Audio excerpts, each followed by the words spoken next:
नमस्ते दोस्तों, आज का हमारा टॉपिक है संज्ञा। संज्ञा किसे कहते हैं? किसी व्यक्ति, वस्तु, स्थान अथवा भाव के नाम को हम संज्ञा कहते हैं।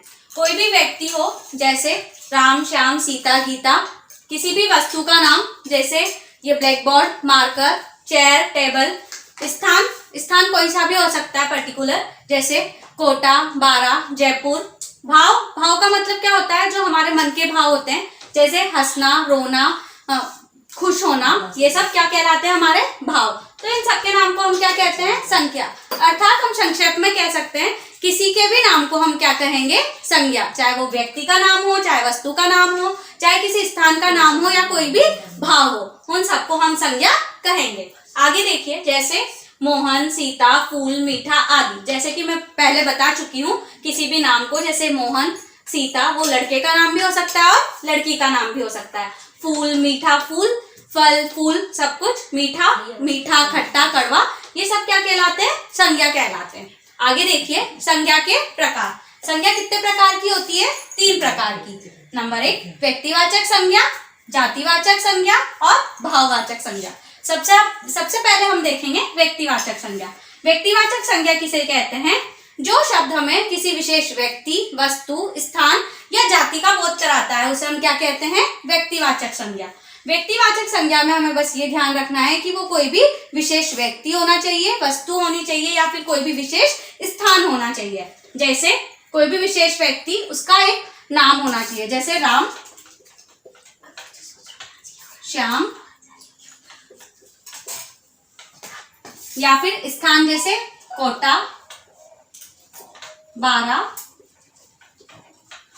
कोई भी भाव, जैसे मीठा, कड़वा, ये सब किसके अंदर आ जाएंगे? व्यक्तिवाचक संज्ञा के अंदर। क्यों? क्योंकि व्यक्ति, एक विशेष व्यक्ति का यहाँ पर हम नाम ले रहे हैं। जो वो विशेष व्यक्ति कौन है? राम। इसमें हम राम के अलावा किसी और की बात नहीं कर रहे हैं। जैसे राम बहुत खुश है, तो हमने पर्सनली किसकी बात की है? राम की। तो वो इसमें एक विशेष हो गया, इसलिए वो किसके अंदर आ जाएगा? व्यक्तिवाचक संज्ञा के अंदर। यहाँ पर जैसे बहुत सारे शहर है, लेकिन उनमें से हम किसकी बात कर रहे हैं? स्पेशली कोटा की या फिर बारा की। तो वो एक विशेष चीज हो गई है, इसलिए उसमें क्या आ जाएगा? व्यक्तिवाचक संज्ञा में आ जाएगा। मीठा, कड़वा, ये सब क्या है? स्वाद होते हैं। तो स्वाद में हमने लिया है मीठा या कड़वा स्वाद, तो वो एक विशेष चीज हो गई, इसलिए उसको हम व्यक्तिवाचक संज्ञा के अंदर रख देंगे। नेक्स्ट आता है हमारा जातिवाचक संज्ञा। जातिवाचक संज्ञा किसे कहते हैं? अब देखिए, राम, श्याम, ये किसके अंदर आ गए? व्यक्तिवाचक संज्ञा के अंदर। लेकिन इन राम, श्याम की एक जाति है। क्या जाति है? कि ये व्यक्ति है। ठीक है। दूसरा, कोटा, बारा, ये क्या है? शहर है। तीसरा, स्वाद, मीठा और कड़वा। मीठा और कड़वा क्या है? स्वाद है। तो जो चीज हमें क्या होता है, किसी शब्द जो प्राणी, पदार्थ या समूह की जाति का बोध करवाता है, वो क्या कहलाता है? जातिवाचक संज्ञा। जो चीज हमें किसी भी जाति का बोध कराती है, वो क्या कहलाती है? जातिवाचक संज्ञा। जैसे कोटा, बारा, इनकी क्या जाति है? क्या है? ये शहर है, तो शहर किस में आ जाएगा? जातिवाचक संज्ञा के अंदर आ जाएगा। राम, श्याम क्या है? व्यक्ति है, तो व्यक्ति किसके अंदर आ जाएगा? जाति के अंदर आ जाएगा। जैसे अब आप देख लीजिए, फल क्या है? एक जाति है। क्यों? क्योंकि फल के अंदर बहुत सारे फल आ जाते हैं। क्या आ जाते हैं? आम, केला, ये सब क्या है? बहुत सारे फल आ गए, लेकिन फल इन सब की एक जाति होती है। ऐसे ही आगे देख लीजिए, फूल, गुलाब, कमल, ये सब क्या है? फूल है। तो कमल, फूल, इनकी क्या जाति हो गई? फूल हो गई। तो इसलिए फूल किसमें आ जाएंगे? जातिवाचक संज्ञा में। लेकिन गुलाब और कमल किसमें आ जाएंगे? व्यक्तिवाचक संज्ञा में। क्यों? क्योंकि एक विशेष चीज हो गई कमल, तो वो आ जाएगा व्यक्तिवाचक संज्ञा में। लेकिन कमल और गुलाब, इनका एक विशेष जाति हो गई फूल, तो फूल आ जाएगी जातिवाचक संज्ञा में। आगे हम देखेंगे भाववाचक संज्ञा। भाववाचक संज्ञा किसे कहते हैं? जो शब्द किसी भाव अथवा दशा या गुण दोष को दर्शाता है, वो क्या कहलाता है? भाव कहलाता है। किसी की भी दशा, गुण या दोष। देखिए, किसी भी व्यक्ति की दशा कि वो कैसा है, जैसे गरीब है, अमीर है, ईमानदार है, बेईमान है, या फिर उसका वो खुश है, दुखी है, ये सब किसके अंदर आ जाएंगे? भाववाचक संज्ञा के अंदर आ जाएंगे। किसी भी व्यक्ति, वस्तु या स्थान,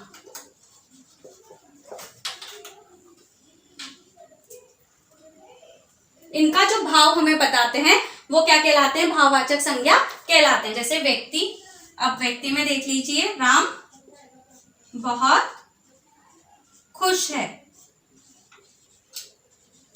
तो राम का भाव कैसा हो गया? कैसा है वो आज? बहुत खुश है। तो खुश किस में आ जाएगा? भाववाचक संज्ञा में। क्यों? क्योंकि राम का पता लग रहा है हमें कि राम बहुत खुश है, तो खुश आ जाएगा भाववाचक संज्ञा में। जैसे खुश की जगह हम लिख देंगे राम बहुत ईमानदार है, तो ईमानदार किस में आ जाएगा? भाववाचक संज्ञा में। क्यों? क्योंकि वो राम का भाव हमें बता रहा है कि राम बहुत ईमानदार है। ऐसे ही किसी वस्तु को हम देखेंगे आगे, कोई भी वस्तु, जैसे ये टेबल बहुत बड़ी है, तो बड़ी क्या हो गया? टेबल कैसी है? बहुत बड़ी है, तो टेबल का एक भाव हो गया कि वो बहुत बड़ी है, तो बड़ा किस में आ जाएगा? भाववाचक संज्ञा में आ जाएगा। इसी तरह से हम स्थान का ले लेंगे। इसी तरह से कोई भी चीज जो किसी भी व्यक्ति, वस्तु या स्थान का बोध कराती है वो क्या कहलाती है? भाववाचक संज्ञा कहलाती है।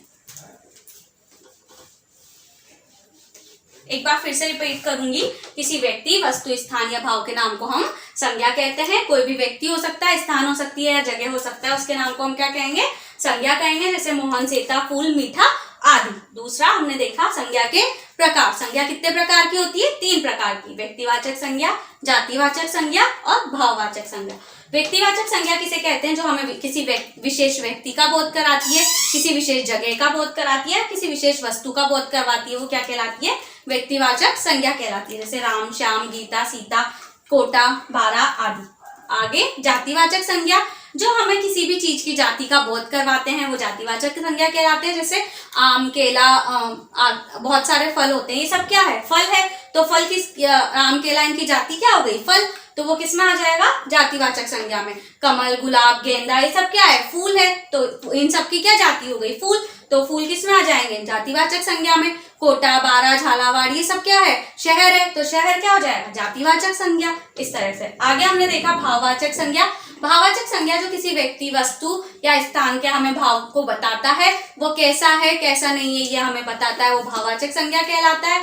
जैसे ईमानदार, बेईमान, खुश, गोरा, काला, लंबा, छोटा, वो उसकी अच्छाई भी हो सकती है और बुराई भी हो सकती है। सब चीजें किसके अंदर आ जाएगी? भाववाचक संज्ञा में। आज के लिए इतना ही। नेक्स्ट टॉपिक के साथ फिर मिलेंगे।